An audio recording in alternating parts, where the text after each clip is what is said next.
Halo bakunzi ba Diamond TV official, mumeze mute? Nizere ko Imana yo mwijuru ikomeje kubarinda. Nk'ibisanzwe rero turagarutse n'amakuru yacu, ibiganiro, amasomo ndetse n'ibyidagaduro, ariko twabwiye ko muri iki gihe tuzibanda cyane kuri Miss Rwanda. Miss Rwanda bikomeje kugera hahandi umuntu wese yategerezanya amatsiko avuga ngo bizarangira bite. Abakobwa bakomeje guhabwa amasomo atandukanye, bakomeje gutemberezwa ahantu hatandukanye, ndetse ubu ngubu ngira ngo bamaze gukora ibizamini byanditse kugira ngo nyine barebe uko abakobwa bumvishe cyangwa bakurikiye amasomo yatanzwe. Uwo mureba rero kuri screen yanyu dutangiranye muri iyi nkuru ni uwo bita Ruzindana Kelly. Nta kintu tugiye kubabwira n'uburyo uyu mukobwa nkuko yabigenje na mbere yuko bajya muri bootcamp, uyu mukobwa yagiye ari wa mbere watowe cyane ku mbuga nkoranyambaga. Na n'ubu rero yakomeje kwandikira abantu n'ubundi abasiga mu majwi. Umukurikiye muri uwo n'uwo muri kureba ni uwitwa Nshuti Divine Muheto. Ibi ngibi birasa na bya bintu bagomye kuvuga ngo byanjye bikunde Muheto ashobora kuba Miss. Ibi rero abantu bakomeje kureba amajwi ari kugira, bagumya kwemeza kuko byagenda kose hagati ye na Muheto umwe agomba kuba Miss.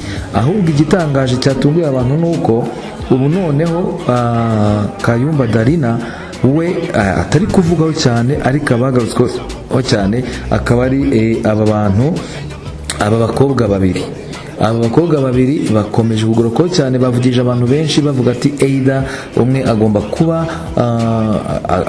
Miss Rwanda 2022 cyangwa se akaba Miss Popularity, kuko urumva nimba ari uri gutorwa cyane cyangwa se akaba yaba igisonga cye cya mbere. Ibi bintu rero byagomye gucanga abantu benshi, kuko bamwe barimo bavuga ati ukuri twavuze nibiba ko Miss amenyekana mbere yo irushanwa ritangira. Tubibutse ko ibi bintu bitangira barimo bavuga ko irushanwa abantu bose bari ku mbuga nkoranyambaga abenshi bavuga ko ari irushanwa riba mu maguyi cyangwa se ari irushanwa riba mu buryo nyine ngo uzaba Miss aba yateguwe mbere abizi.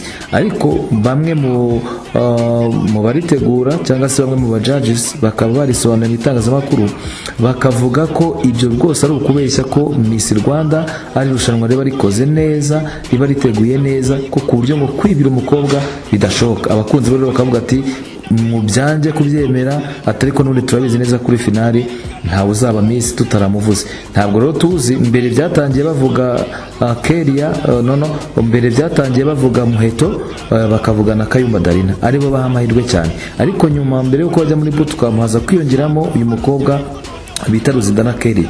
Umukobwa rero ne waje no kubasiga mu byibuke ko mu gutorwa cyane yaje kwigaranzura abo babiri, ari we mwise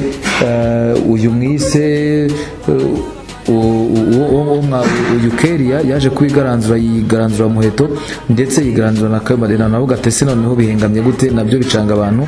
Ariko n'ubundi ubu ngubu bari muri bootcamp, ukomeje n'ubundi kuza imbere y'abandi ni Ruzindana Kelly. Abantu noneho bakaba batangiye guhindura ubuvuno bavuga ati ariko nubwo ari uwa mbere n'ubundi Muheto amuri inyuma, ari hafi gake cyane mu majwi. Bavuga ngo n'ubundi uko byagenda kose nataba Muheto azaba Kelia, ati cyangwa se Kelia aba Miss Popularity, noneho Kayumba Darina na Muheto bavemo uzaba Miss Rwanda. Ese wowe urabyumva ute?